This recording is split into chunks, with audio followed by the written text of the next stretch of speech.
First off, guys, was Dabo vindicated when he said that he shouldn't use the transfer portal? Because Clemson didn't hit their win total.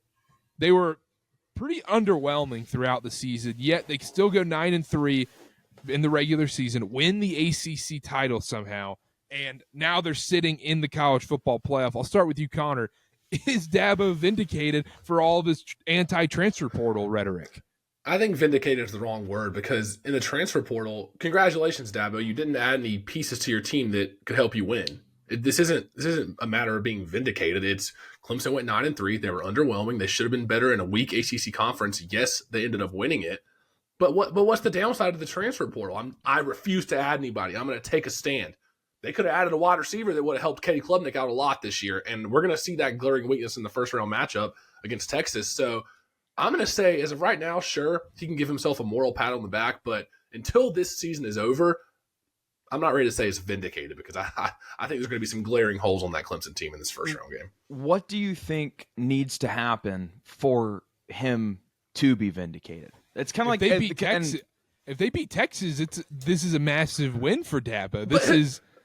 Go ahead. What? I was just gonna say, but why? Like, what are we talking about here? He didn't hit the transfer portal. Are we supposed to pat him on the back for not making his team better, or not trying to make his team better? Well, if they go 6-6 you can make next your year, team better in other ways. Like, you get people that stay at Clemson or like. I'm not saying what he's doing is the best way, but I do think it's almost like the Ryan Day kind of James Franklin thing, where it's like, okay, if you achieve a certain, to me, it's you beat Texas. I think that you really can't give Dabo any crap about not hitting the transfer portal, because he still won his conference. Did they underperform in the regular season? Sure. I'm not going to sit here and deny that, but you win a playoff game going kind of counterculture to what college football is, and you beat a team like Texas. I think at that point we could say, okay, maybe we can't give him any crap for not hitting the transfer portal, because what he's doing, even though it's different, it worked. Now, will he beat Texas? That's a whole nother conversation, but I think that's what it takes. I just don't know. This might be a dumb way of looking at it, but he made it harder on the team and himself by not trying to pick up guys in the transfer portal. Why are we trying to give him a pat on the back? But did he? Because I think there has to be something said about the cohesiveness of the group, keeping as many guys together as you can, and building up through the ranks. And obviously, I'm not sitting here and saying that every team should do that and the transfer portal's crap and you shouldn't be paying players or whatever. But I think it's almost like, okay, does this work versus this working? And to say that their team got worse because he didn't hit the transfer portal, I think maybe from a skill mindset, sure, I think that's fair, but there is something to be said about continuity year in and year out on a roster, and I think if he wins one playoff game, we can't really give him crap about not hitting the transfer portal anymore. Maybe he's on to something. Hickory dickory dock. Yeah, and also hickory dickory dock. And also, maybe he's the only coach that's working on development at this point now, because I talk with these coaches all the time, like, they're like, if you're a recruit right now, the two best things you can do is go to a small school for a year, put some insanely good tape together, and if you put some really good tape together at a really small school, you're going to go make $1 million minimum your next year.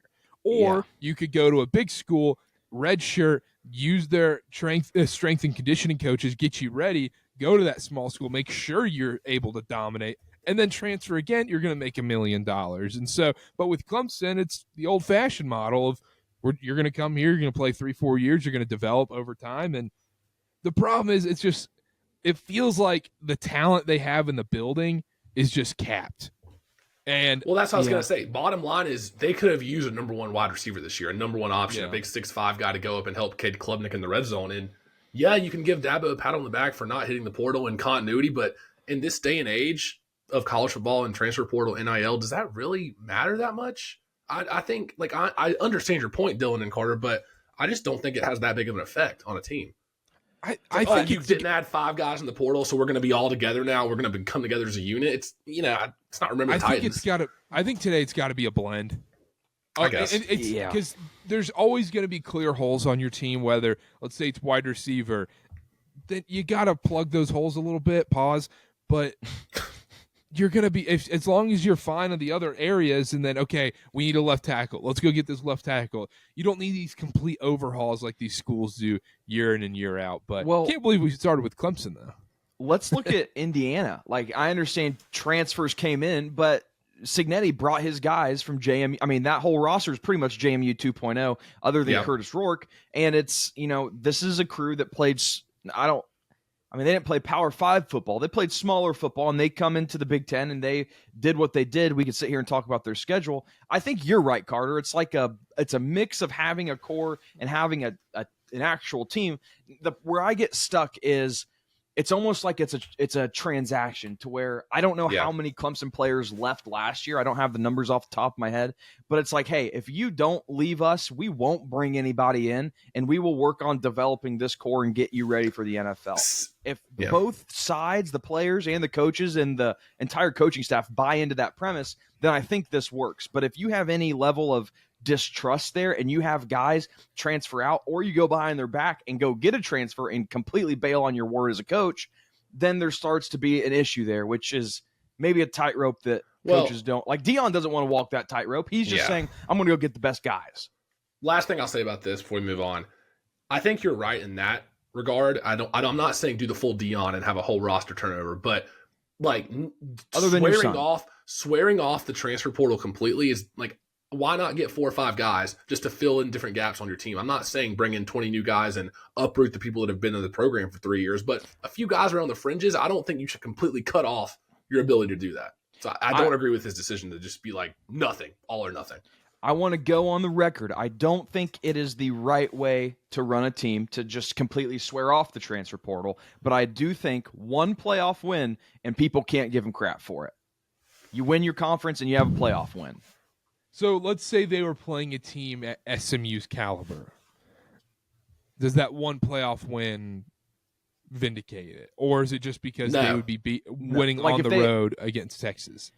I would say that let's say I understand that this isn't possible in the current format, but if they played SMU first round and Arizona State second round, I would say they'd have to win both. Yeah. I think it's just because it's Texas at Texas. A huge game, even though Texas hasn't really beaten anybody. Still a huge game. I think if they win this one, it's vindicated. Or you can't give them any crap anymore.